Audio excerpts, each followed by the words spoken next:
Therapy Chat Podcast, episode 37. This is the Therapy Chat Podcast. The information shared in this podcast is not a substitute for seeking help from a licensed mental health professional. And now, here's Laura Reagan, LCSWC, with today's episode.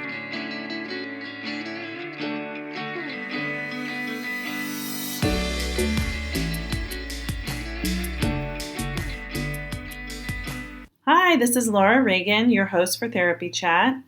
Welcome back to the Practice Building series. Today's episode is the second in my 8-episode series of Practice Building podcasts. It's actually 9, so there's kind of a bonus episode. But today I'm super excited because my guest is the host of a very successful podcast and a business consultant and coach and private practice clinician. My guest is Joe Sanok, who is a licensed counselor and owner of the Traverse City Counseling Clinic Mental Wellness Counseling.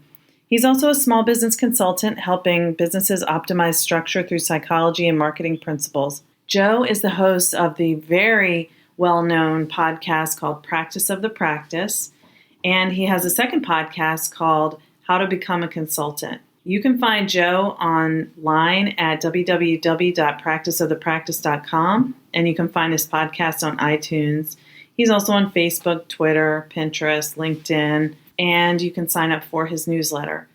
But you're going to want to tune into this episode because Joe shares so many practical tips and strategies for running your business efficiently, effectively, with high productivity, very little wasted time, and just gives you tons of ideas on ways to set your practice up so that it gives you as much time as possible to do the other things that you love in your life besides work. Be sure to go back and listen to the first episode in this series in which I spoke with Colleen Mullen, the host of Coaching Through Chaos, about entrepreneur burnout.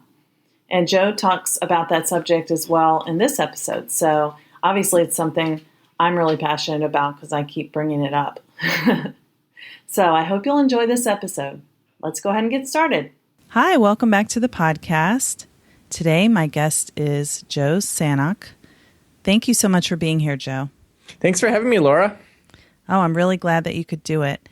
So let's jump right in. You're an entrepreneur, husband, father, counselor, owner of a group practice, and a host of not one but 2 podcasts, one of which is daily. That completely blows my mind.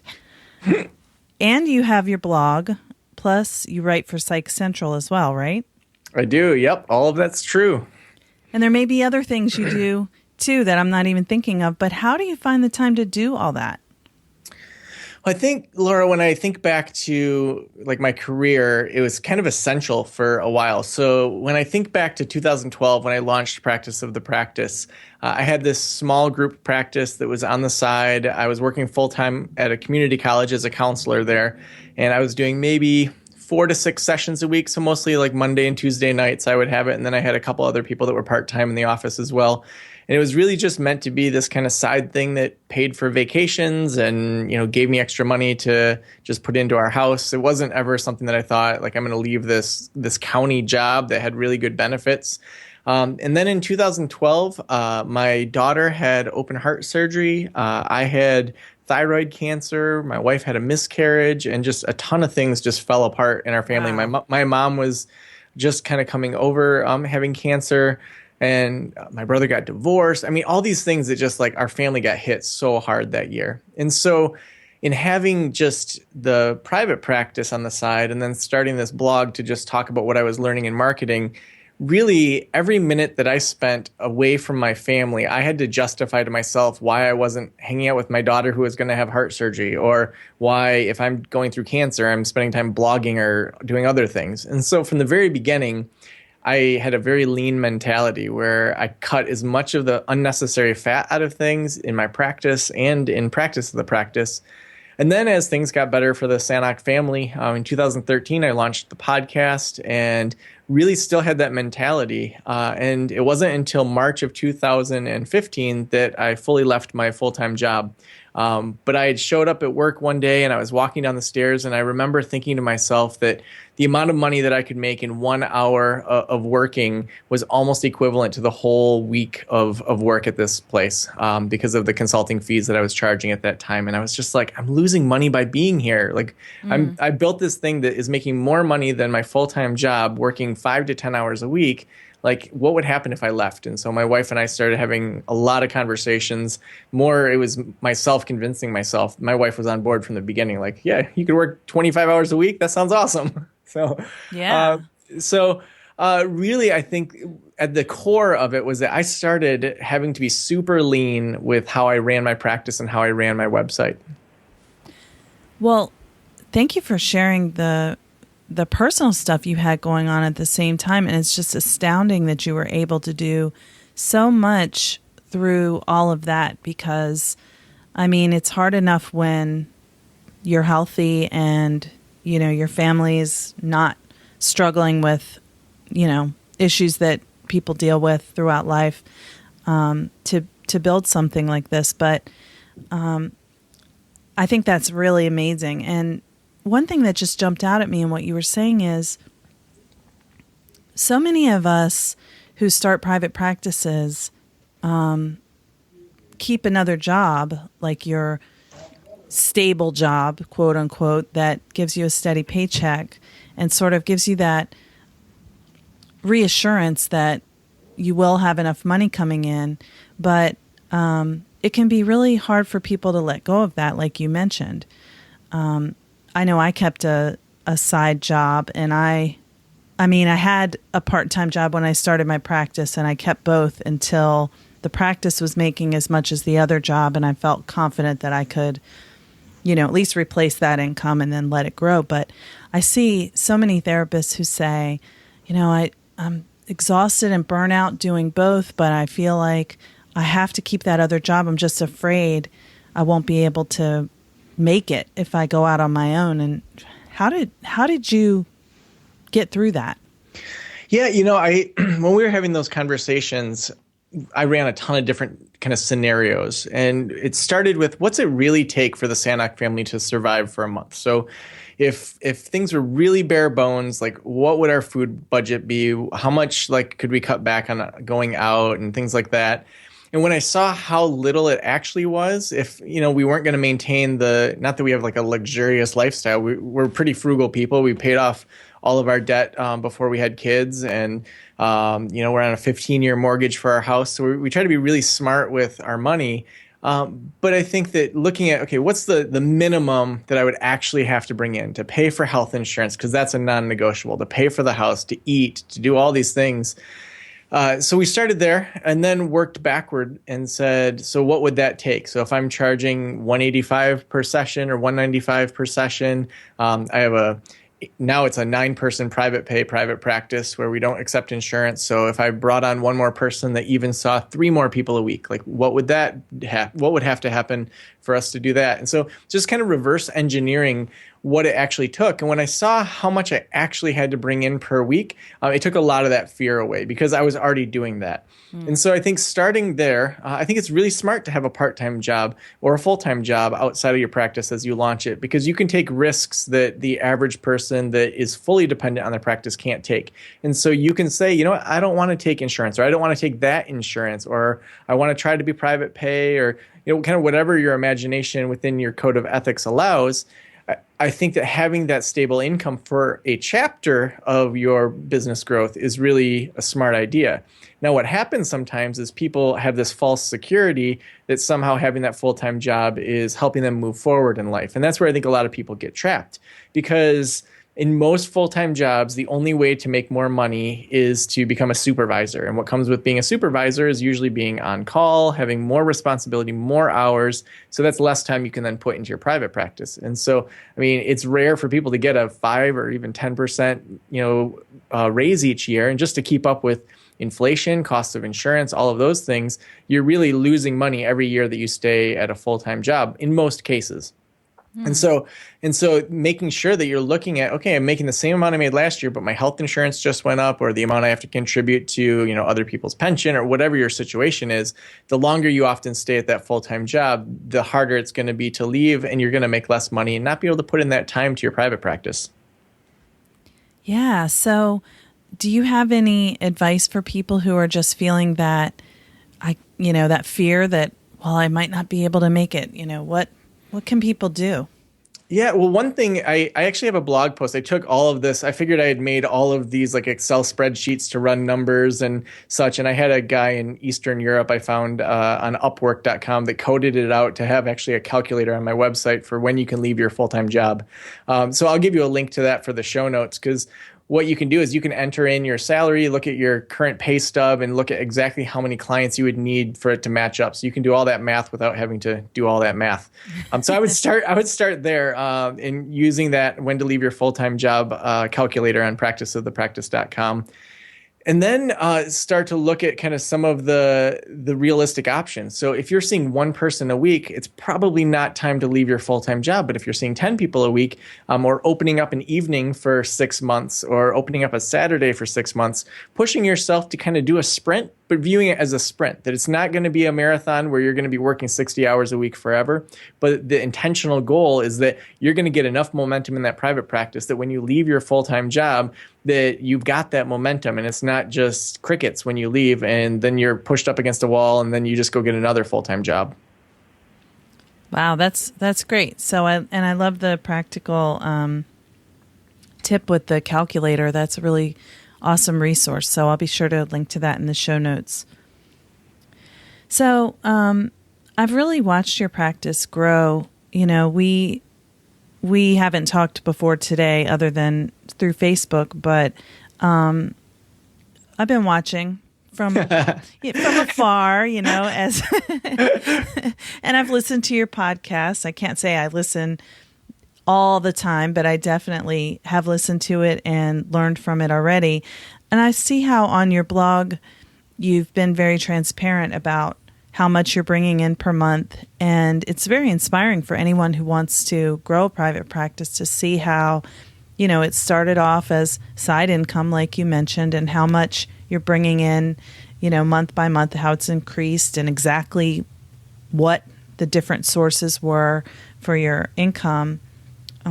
So let me say, first of all, congratulations on your success. Oh, thank you. How did you come up with the ideas to get you to where you are now, from starting working at that county job and having the side practice? I mean, even, I don't know if you want to start with before you had the people working under you. How did you get from being in private practice on the side to where you are now with these multiple businesses and just a true, super successful entrepreneur? Well, it's funny. I think of myself as just taking one step in front of the next. So thinking of myself as a super successful entrepreneur, thank you for saying that. Because, every day, there's things that I'm like, is this going to work? Should I try this? And I think part of it is that idea of not being paralyzed by perfection, that it's almost all like a great big experiment. Like, I'm going to try something, I'm going to see what works, and it might not work, and I'm going to stop doing it. Or maybe I'm going to change it, or I'm going to, add something else to it. So having that idea of your practice and e-products or e-books or whatever you're brainstorming, I think it's really important to kind of see it as an experiment rather than a place that you're going to land or having the perfect practice, because the perfect practice, and I do that with air quotes, right now is going to look different than what maybe the perfect practice is in a year. There's going to be changes in law. There's going to be changes in what works with online. There's going to be changes all the time. So for me, a lot of my ideas came from looking outside of the counseling industry. And so listening to business podcasts. I love Pat Flynn's Smart Passive Income podcast. And he really was kind of the inspiration for at least the monthly income reports. He did that well before me. So does John Lee Dumas and a bunch of other people online. But that wasn't being done in the counseling world. And I think that so frequently we have just this money shame that comes with being a counselor, social worker, MFT, whatever our initials are. So often I feel like we're taught if you make money, then somehow you're bad. And if you are poor, then you're a martyr and then you're helping people. And I don't buy into that personally. And I think there's rich people that are amazing. I think there's poor people that may not be amazing. I mean, that's not to me the thing that makes the person good or bad. It's what they choose to do with whatever resources they have. And so starting with that and saying, okay, in our industry right now, people don't really talk about money in a way that I think is healthy. I think that we talk about debt like it's just something that we do. I don't think that's healthy. And so how do I show what I'm doing and if it works? And so the first month, I think it was like I made $1,000 extra as my side gig. And so I had a handful of counseling people, didn't have many other streams of income. And then as I had ideas, I started promoting, say, the hosting that I use, Bluehost, through Practice of the Practice and Mental Wellness Counseling. And so get an affiliate fee for those referrals. And then I started to create some blog posts that helped people walk through that. And over time, there is a lot of content that's created. And instead of it just all appearing at once. And so you're looking at 4 years of content building. And so taking one step in front of the next and what's a reasonable thing. So for example, earlier in March, I had this website roundtable over at websiteroundtable.com. And I had Perry from Brighter Vision and Aaron from Legendary Lion, two great website companies. And we just talked for 5 days about everything websites. And so I thought to myself, there's people that they just want to bootstrap their website. What could I create for them? What if I made like an authoritative guide to a therapist website from the two companies that I think are doing the best therapist websites? And so they totally gave away all their time for free.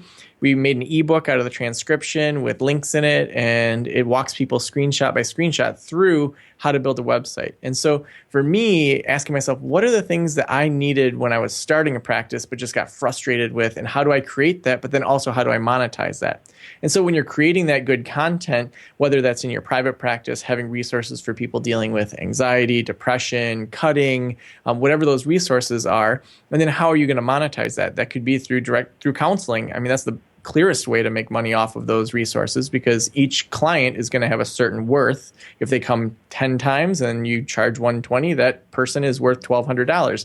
That's more than what you're probably going to charge for an e-course. And so focus in on that, creating resources for them so that you can grow the business. And then kind of the next phase is going to be, well, how do I scale this? Because a lot of counselors get trapped in that 1 hour equals this amount of money. If you can't scale that and add clinicians or add other either products or affiliate links, that's going to be tough to scale your practice. And you're just going to basically have created a job for yourself, not one that's going to help you thrive. So you just brought up a great point and something that I'm personally curious about.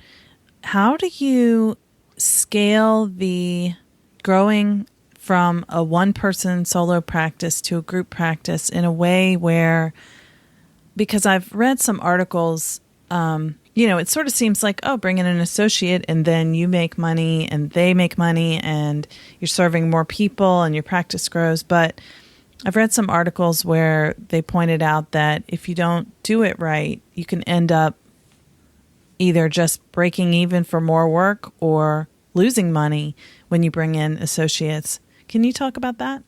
Yeah. So when I started, I had one office and we had 4 people that were using that office throughout the week. So if you think about an average office, there's people that they want to do before work sessions, so 7 a.m. And there's people that want to do well after work sessions, so like 6 or 7 p.m. And so every day you've got about 10 to 12 hours of time that you could be having sessions in one office. And so if you think about that, Monday through Friday, maybe you don't get evenings on Fridays, and then maybe half of Saturday, maybe a little bit more on Saturday. I mean, you're really looking at 60 plus hours that a counseling office could be used. And the average full-time counselor is going to be seeing people anywhere 15 to 25 sessions. So really you could have 2.5 people per office in there. And so if you have an office already, you already have that set expense. You already have all of your bills. it's not going to cost you anything to add an associate to your practice. And so often people think, well, if I add someone, I have to upgrade my office right away. And to me, that's not the case at all. We had 4 people. So starting with, you don't have to pay anything extra to bring people in. And then looking at, well, how do you structure it so that you don't just lose money? And so doing it as a percentage-based system is what I do. Everybody's code of ethics and their own states determine how you would structure that in a way that's ethical within your specific licensure. But for me, having a percentage-based system, it motivates people to go after their own clients, while I also then have to look at how do I make this practice seem like a bigger practice than it is. And I don't mean in a shady way, but how do I make sure that mental wellness counseling looks like it's this huge practice? And so having a quality website in any town, if you Google your town plus counseling, I bet that some of the top ranking websites are just plain ugly. And so people are going to make decisions based on that. And so if your website looks ugly, or if it looks like it would be better as a funeral home website because you have this stream and a tree and some cruddy font, like those are things that people are going to judge you on that. And so for me, putting money into a decent looking website, decent branding, going out to lunches when I had my full-time job with people, and then slowly building that practice. The other side of it is that about a year or two ago, I really changed my mindset in regards to when I add people. Before that, I was thinking, I don't have enough flow of new clients coming through our intake coordinator to warrant bringing somebody else on. But what I've discovered is that when you bring someone new on, they bring their own network to the practice. And so, for example, I brought on this counselor named Sarah, and she had done a ton of work with foster care, adoption for years. And she had all these connections with people that had been adopted and had dealt with trauma. And her first Saturday and she only does Saturdays. She had 6 clients her first Saturday, and all of them were referrals that she found. And so those were people that never would have just discovered mental wellness counseling had I not brought Sarah into the practice. And so pushing yourself to bring people on based on space rather than based on the flow of clients coming in, I think is a really smart way to do it. That's really helpful. So, do you think that there's any benefit or drawback to having either 1099 contractors or W-2 employees for growing a practice? I think both have their place based on kind of what the owner of the business wants to achieve and also what state you're in. There's certain states that their employment law pretty much makes it that you can't have 1099s, whereas there's other states that are more 1099 friendly. So from my consulting clients, I've talked with folks in California, Texas, New York. There was one other. It was a random state like Minnesota or somewhere in the Midwest that their employment laws basically made it impossible to have 1099s without getting in trouble. And so you definitely want to consult an attorney or an accountant in regards to your state laws and your state employment laws, and then also look at your code of ethics. So after you've done that, if you come down to that and it's your decision, the times that you'd want a W-2 are based on how much control you want over the person. And so if we look at a W-2, that's a kind of traditional employee. You're going to pay the employee taxes. You're going to pay all of that. So your payroll is going to be increased. You're going to have to pay them for specific activities they do. So in most states, if you're asking them to blog, if you're asking them to go network with people, you're going to have to pay them for that time. Now, you may have a different rate for that time compared to your counseling time, but that's where you would structure that with an attorney or accountant to make sure that your contract with that person outlined that exact kind of model that you have. Now, on the other side, on the 1099 side, which is what I do, you have less control over the person. So if I have a counselor who shows up and he's wearing flip-flops, I can't tell him, hey, you shouldn't wear flip-flops. That's not very professional. But I can say, in attracting clients, it might be helpful if you made this decision. It's still on them. And so you really want to think about each of those 1099s as sort of a business within a business, almost like a hair salon where everybody kind of rents the chair or gets a percentage of what comes in. And so for me, I like a 1099 personally because it allows them to have their own autonomy. They can write just about everything off because they're their own 1099. So they're able to write off going out to dinner when they're networking with people, if they're going out for drinks, if they're building their own promotions.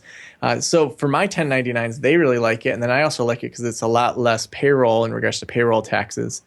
So in talking to my attorney, and of course I have to say consult your own attorney, the way that we've structured it is that I'm an LLC, actually a PLLC, so professional limited liability company. And then each of my 1099s has their own LLC. Now in Michigan, that's not very expensive. In some states, I forgot which state it was, I was consulting with someone and she was going to do this model. And it was like $900 a year per person. And it just was cost prohibitive for these 1099s that might work just part-time.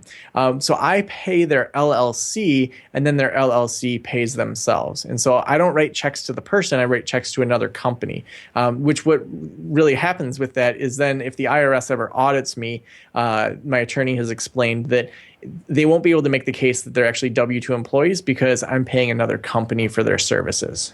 That makes sense. Yeah. So, and if you have, I don't know if this is too far into it, but if you have 1099 employees, do you provide health insurance benefits and things like that, or do they get their own?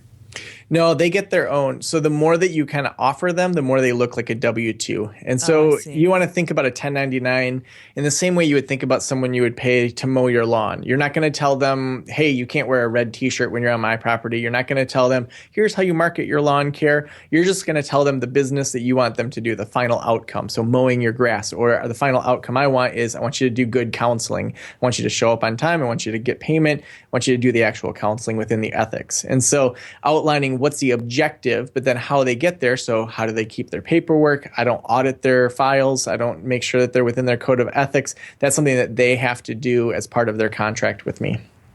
Oh, great. That's really helpful. Thank you so much for sharing that. Yeah, no problem. These are the kinds of questions that, people just wonder about and then go, oh, this is too complicated. I'm not going to do it. Yeah. Well, and I'd be happy to. I have contracts for 1099s and supervision and practices that I can give you a discount code to give $75 off of that for your listeners. So I'll give you those details and we can put them in the show notes too. Awesome. Thank you so much. Sure thing. This is going to be, by the time people finish listening to this, they're going to be starting their own businesses up the next day. Awesome. So, we were talking about entrepreneurship, and for me, there's one thing to be a therapist and to deal with the vicarious trauma, self-care, and burnout prevention stuff that I do just to help me in my work as a therapist. But then we have entrepreneurship itself. I feel like, for one thing, it's such an emotional roller coaster. I mean, one day you're like elated, and 5 minutes later or 2 hours later in the same day, you're dejected, and it just goes up and down like that, especially when you first start out. And the more you try new things and add services and add programs, you're just starting that roller coaster again. How do you avoid getting burned out in entrepreneurship? Yeah, Laura, I think that's such a great point, Laura. Because it's true, we deal with the trauma of the sessions or the issues of the sessions, but then also we have all the things in our mind running around of just like, oh, I have to pay that bill and I have to do this and I have to do that. And so I think I start with, what do I want to get out of life? And so I see my business as fueling what I want to get out of life more than just making money. And so I have a 4-year-old and an 18-month, now 19-month-old in just a couple days. And so I want to be not just a good dad, but I want to be a great dad. I want to be a dad that's there. I want to be a dad that plays and we have fun. And so I start with, what's the end goal here? And for me, when things don't line up with that goal, then I start to ask myself, well, what can I get rid of? So every Friday since last May, I've taken off. And so I have a 3-day weekend every weekend. There's a couple exceptions to that. If once in a while I have like a client crisis, I might see them, or If, for example, we have the Licensed Professional Counselors of Northern Michigan meeting. It's every other month on the Friday, and I'm the president, so I probably should show up for that. But like when I entered into that, I talked to my wife about, okay, every other month I'm going to have to work on a Friday morning. Are you okay with that? And compared to my old life when I had to work till 5 on Fridays, she's like, sure, like that's fine. Or if I work a late night doing supervision, we do a 4-hour supervision once a month rather than weekly supervision, because I have people that drive in and all from the state because they want to work together in a supervisory relationship. I might have 3 or 4 hours at home that morning, and so I flex my time around in that way. So I start with what are the things that are going to help me be a good dad, a good husband, a good person? And so, every Thursday or Friday night, depending on when the guys are playing basketball, I've been playing basketball recently. I try on Fridays to be home and fully present with my girls. I might do a little bit of emails, but, for the most part, we have fun things. Like tomorrow, we're going to go see the Peanuts movie because it's playing for free at this one movie theater downtown. And so scheduling things in that are fun for the family. And then working back from there and saying, well, now how do I make sure that I'm most productive during my time when I'm at the office? And so I never check my emails first thing in the morning, because when you do that, that's somebody else's agenda saying, I need your help with X, Y, or Z. And maybe I don't want to do those things first thing in the morning, and I don't want them clouding up my head. And so I always start with what's my goal for today. And so on just the notes section of my iPhone, I have in all caps today, and then a few spaces down, I have soon. And so I'll copy and move things up to the today section, and I'll pick 2 to 3 things that to me would really achieve progress forward. And so, for example, yesterday, I wanted to make sure that I ordered these 2 books that I'm really excited about. That one's a speaking book and the other's a productivity book. So that was something that I wanted to make sure I did. I wanted to finish up a speaker profile for a speaking engagement coming up. I also wanted to reach out to some state organizations that I think I'd be a good fit for doing some trainings with them, because those are going to all move the needle forward for me. Speaking on a larger scale, traveling on a larger scale, meeting new people that haven't heard about my work, that's going to help move the whole practice and the whole consulting business forward. Whereas just checking emails, it may move it forward, it may not. So once I've achieved those sorts of things, then I feel great. I feel like I got things done that are going to move the needle forward. So if I get stuck doing email for an hour, then it's not a big deal. So then I might jump into email. I might block out time to work on other things. So when I look at my schedule for the week for Monday through Thursday, I have a number of things that are on repeat every week. So every Thursday morning, I block out 2.5 hours to work on the podcast or blogging, because I know that on Tuesday, my podcast goes live every single week. And if I've got behind, I want to make sure I have that time to record, edit, get my podcast up, get the show notes done, make the social media graphics so that it's all set to go for Tuesday. And so making sure that I have those things that repeat. So every Monday morning at, I think it's 10 o'clock, I have check emails, because I'm not checking many emails on Friday, Saturday, or Sunday. I want to make sure that people don't go 4 days without hearing from me. 3 days seems like it's okay, but more than that, I want to make sure that I really tear through those emails from the weekend and get back down to my inbox 0. 0. Oh yeah. I archive, delete. If I need to take action on something, I put it into my calendar as to when I'm going to take action as a reminder. I don't just leave it sitting in my inbox. So that's been a really effective strategy to make sure that I'm scheduling in exactly what I need to get done. And then if it's not in my calendar, it doesn't happen. Do you have any productivity tips with email? Because for me, that is the biggest albatross. Well, Laura, tell me what kinds of things with email suck you in. Well, so here's my dilemma. First of all, I have a bad habit of checking my email on my phone. As soon as I open my eyes, I know that I need to change that. So you don't have to tell me that one.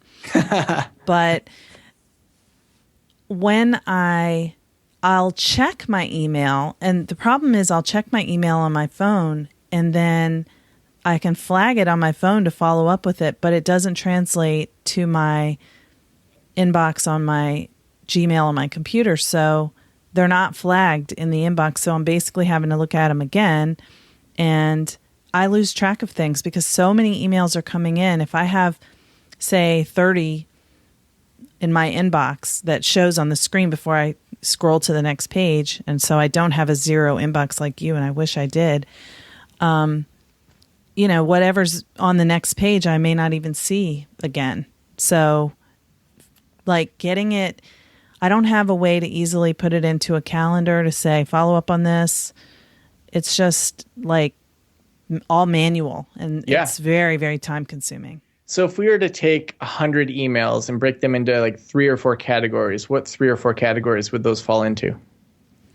Probably client emails, so people who contact me for services, people I'm setting up podcast interviews with or, related to the podcast, and all of the lists I'm on. Okay. Which is probably 80% of the volume of what comes in my email. And then that's probably it. Okay. So I would start with which lists have you not read their emails or taken action on their emails in the last 2 weeks? Because that's a pretty good indicator of how useful they are for you. So I would unsubscribe from any of those email lists that you're not getting information from, or in Gmail, set up a automatic archive for those emails. So maybe there's things that come through from me or from Zinni or Julie Hanks or whoever you're subscribed to that you want to go back and look at someday. And I'm guessing that someday is never going to come if you don't read it the first time. But say for some reason you want to keep them just in case.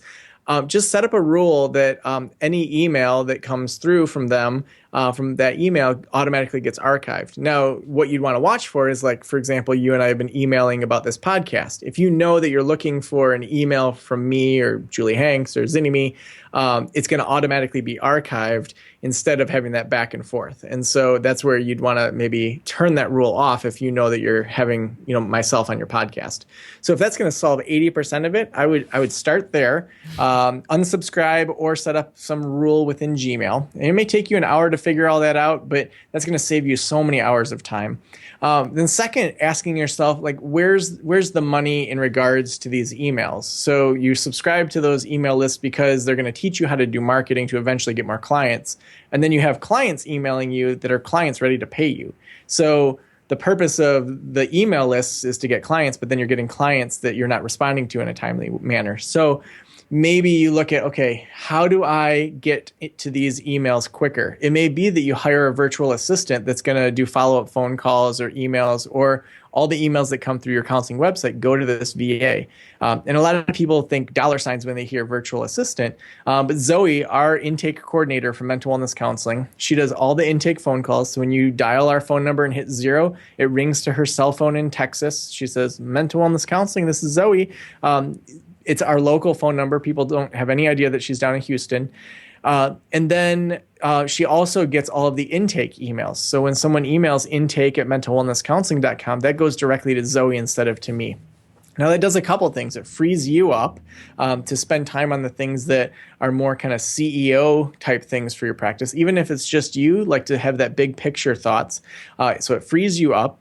As well, it adds some professionalism. I mean, imagine if you were scheduling an appointment with a doctor for your annual physical, and your doctor was the one that emailed or called you back and said, "Hi, this is Dr. March, just calling you back to schedule an appointment." You'd be like, wait a second.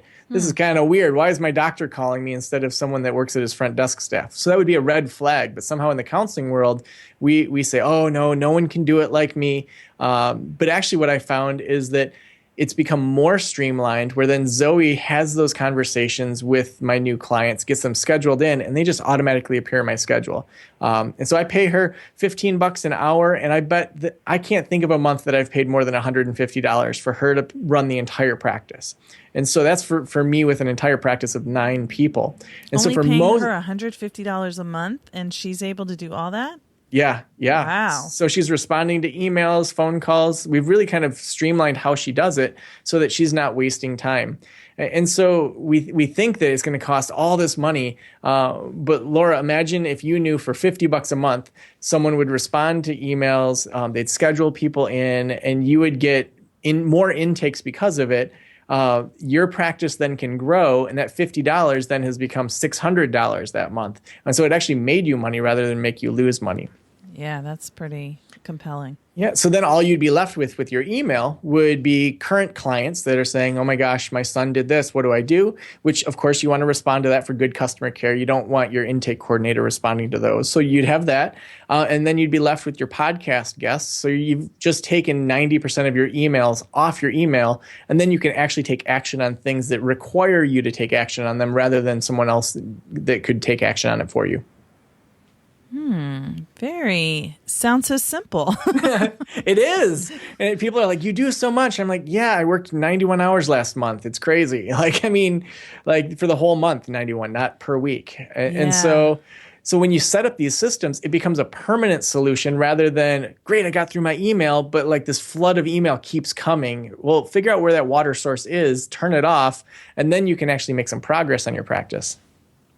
Wow, that's so helpful. And can I ask you, because people are always talking about this, therapists in the Facebook groups that I'm in, about finding a virtual assistant. And basically people will say, does anyone know a good virtual assistant? And then everyone will go to that person's virtual assistant and hire them. And it doesn't seem that most of us have an understanding that different virtual assistants do different things and how to select one that actually meets your needs. Yeah. So I think that's a great point, Laura, because if you don't know what you want to get out of your virtual assistant, it's going to cost you more money and you're going to hire the wrong person. And so I only have 3 virtual assistants right now, and they each have very different roles, but I was up to, I think, 8 at one point. And so really knowing what is it that you want them to do. Answer phone calls, respond to emails, schedule people in. Okay, I can find someone that will do that. If you want someone that's going to do everything, that's probably not going to happen. And so starting with, what do I want to achieve? So Laura's dealing with all these emails and getting back to clients on time. I want someone that will call, schedule, and respond to emails. So for that situation, you want someone that's more personable. You want someone that probably English is their first language, or maybe is a U.S. citizen, because it's going to just be a little bit easier with time zones. And so you're going to want to find someone probably that's more of a natural referral than someone that you find on like Upwork.com. And so I would start with just post on Facebook. I'm hiring someone to work 2 to 3 hours a week to help me with scheduling intakes, and would love to have a personal referral from all of my friends. If you know a stay-at-home mom, or if you know someone that's between jobs that would be willing to commit to 6 to 12 months working 2 to 3 hours a week, I'd love to have you direct message me or private message me. That's how I found my first virtual assistant, who then left for a full-time job and referred me to Zoe, who was a friend of hers. And so what happens then is that you can negotiate directly with them rather than have an agency that's spending, taking a portion of the money, that you have to go through all their processes. You have to have a minimum amount you spend per month. You can then give bonuses. You can send care packages. You can make it more personable for that type of person. Now, if you're looking for someone that can help with like ghostwriting your blogs, or just getting some research done for some of your blog posts, using something like Upwork.com can be a really effective and a cost-effective and time-effective way to find somebody. Before you mentioned it, I've never heard of Upwork.com. Really? What is it? So the way Upwork works is that it's sort of like freelancers all hang out there. So it used to be, let's see, what did it used to be? I forgot. It was about a year ago.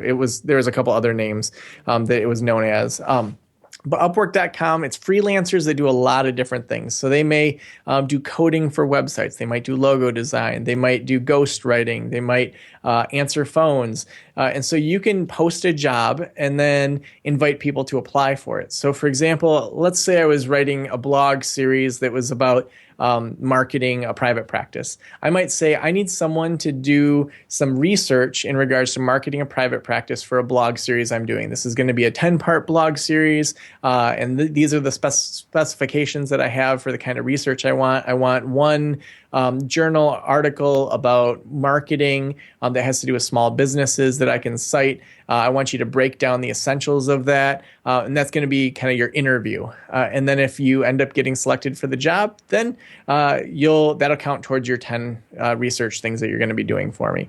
And so then you just put out your price that you're going to have these 10 articles, you'll pay $100 to have all 10 of them. And then people will apply for the job. They could be in India, they could be in the Philippines, they could be in the US. I've got applications from all over the place. My podcast transcription guy is in the Philippines, and Hector rocks it out every single week. Wow. That's pretty incredible. And thanks for telling us about that resource too. We'll put that in the show notes as well, along with everything you've mentioned. But I'm just kind of struck by the idea that you don't have to, because when we're thinking about building our businesses, it's like, well, could I do this? Could I do that? Oh, I don't know if I know enough about that to do it. Or, we want to stay within our expertise, but if you have a general idea of how something works, like marketing a private practice, but you don't want to, take the time to look into what are the latest ideas and all that kind of stuff, and being able to ask someone else to just, what you want, you give them an outline and they pull it together and then you tweak it, versus you just having to sit down and do all that back research and work. It just sounds so much easier. Yeah. And I think part of it is depending on the goals of your blog. So for Practice of the Practice, I've written almost everything on there, almost every word. When we were going to have our baby back in 2014, sorry, got all the dates mixed up. So 2014, I knew that I wanted to have a bunch of blog posts go live on kind of business basics. So I hired someone to write, I think it was like 13 articles to go weekly. And so that there was still some activity there. I still made the graphics for it, and then I did kind of a once over on it, but I wanted to make sure that I stayed consistent. So a lot of those business basics were written by someone in the Philippines, and then I had a business student in Chicago that did the editing for them. But you want your personality to come through too. If your goal on your website is to just rank higher, then it doesn't matter who writes it. But if you want them to get a sense of your tone as a counselor, decide if they want to work with you, you definitely, even if you have someone do some ghostwriting, you want to make sure that your own personality is going to come through as well. Absolutely. And I think for me, that's kind of one of the sticking points, and something you said about how we would think it was strange if our doctor called to schedule the doctor's appointment. I've definitely had that feeling of, I want to be the one who answers my phone. I want to be the one who talks with that potential client, because, playing devil's advocate, when you call a place and you have to go through a complicated voicemail menu and you're trying to just get some help, it can be so overwhelming. And then having, you speak to someone who seems really disengaged and doesn't, you get no sense of what the therapist is like. That's what I don't want. But I believe, what you've talked about with Zoe, you can train her to be sure to convey the same kind of warmth and, the message that you would convey if you were the one answering the phone, without taking you away from client work, which is, what you're doing for your business to bring in income. Absolutely. And having a frequently asked questions section that they can just read to somebody on the phone or reply with an email is really important. So why don't you take insurance? I want her to be able to reply exactly how I would reply, not just make it up on the spot. And so making sure she has that warmth, because what frequently happens is, there's those phone trees that people get stuck in to make an appointment. So that's one side of it. For us, the first sentence you pretty much hear is, welcome to Mental Wellness Counseling. If you want to schedule a new appointment, press 0. So then that rings directly to Zoe. Yeah. And then it goes into everything else. So then they get an actual person that answers the phone, versus if you're in a session, 45 minutes later, even if you check your voicemail in between sessions, you're not going to probably call them back right then because you've got another session or another session. You want to wait till you have some time to get into it, to talk with them. So now they've waited 3 or 4 hours to get a reply. Whereas if someone called me and they got a person, hey, we're ready to schedule. You ready to do this? Making it easy for that person to decide to come in. I think a virtual assistant in almost any situation is going to be what helps get people to that next level to get more clients. Yeah. And that's another great point about that, is that you can use your website or something like this, like a podcast or videos, where people can get the sense of who you are. So they're not getting that just by finding you on a therapist finder listing and then looking at your picture and saying, oh, they seem nice, and then calling and trying to get more information about the therapist. When you make your website and your blogs and your podcast or other ways that you reach clients represent who you are, they already feel that sense of, this is the person I want to work with. I like how they are. And then, Absolutely. yeah.